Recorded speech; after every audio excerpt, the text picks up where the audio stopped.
El dia de la presentació estàveu nervioses?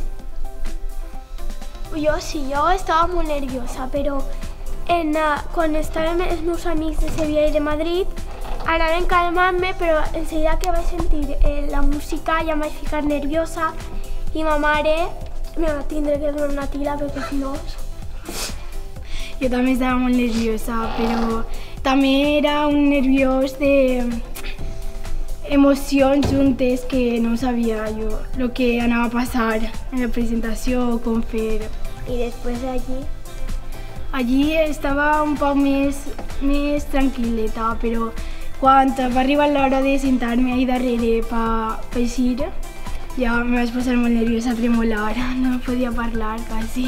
Jo en el passacarrer sí que me vaig tranquil·litzar perquè anava el meu president fent-me bromes i tot això, però me vaig tranquil·litzar, però a l'hora d'entrar a la silla altra vegada van començar a pujar els nervis. I quan vau eixir, què va veure tota la gent ahí? Pues, és que tenen ganes de plorar perquè de l'emoció és que és una cosa que, no sé, és com si ja eres falla major infantil i ja, no sé. Jo, mira, jo darrere estava pisant-me i quan vaig eixir i vaig veure tota la gent, el primer que vaig fer era agarrar-me caor. Vaig secar-me les llàgrimes. Perquè l'emoció de que ja és la teva presentació és molt bonica. Jo mirava a ma mare, a soles mirava a ma mare. Jo també, jo veia a ma mare i a mon pare i als meus abuelos, això és el bonic. I en el discurs us heu olvidat algo o...? No, jo pensava que a lo millor se m'oblidava algo dels nervis o algo, però no, ho vas dir.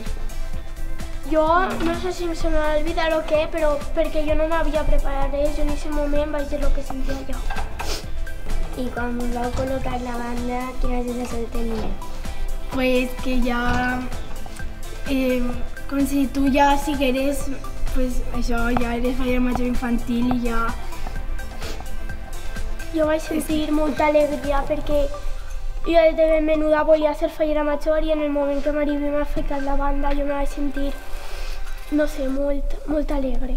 S'heu donat compte que les nostres mares han sigut falleres majors?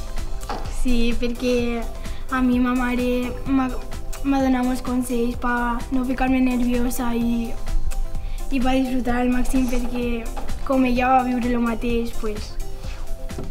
Sí, igual que la meva també, els consells que me pot donar i també em va dir que jo com estava dins d'ella que li pegava moltes patades i això també em va dir.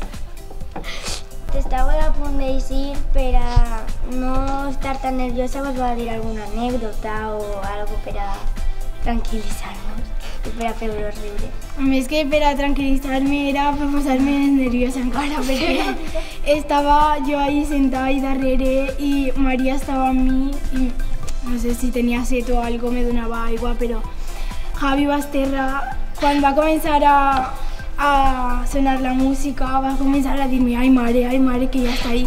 I si no puguem obrir les portes o si no puguem treure o algo, no sé, me vaig posar un poc nerviosa, però era de broma i también todo el rato dient coses, tonteries, A mi igual, Maria sempre estava ahí, que si me fa falta algo, xucheries, aigua de tot, i tenia els seus papers de la presentació ahí, jo fent-me aire de la calor que duia, i Javi va estar el mateix, diguem-me trellats i ficar-me por, que si el cauràs, que si no sé què, i jo també igual, super nerviosa.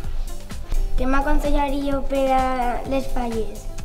Pues jo te diria que disfrutes de cada moment perquè a vegades estàs molt cansada i vols anar-te de seguir a casa o algo, però després te dones compte de que a lo millor voldries que s'allargara més o algo, saps? Que disfrutes de cada moment perquè passa això volant i no te dones compte. Sí, jo dir-te el mateix, que disfrutes perquè els moments de falla major són únics i és un any, però l'any ja te passa volant. I això, que disfrutes i que ho visques.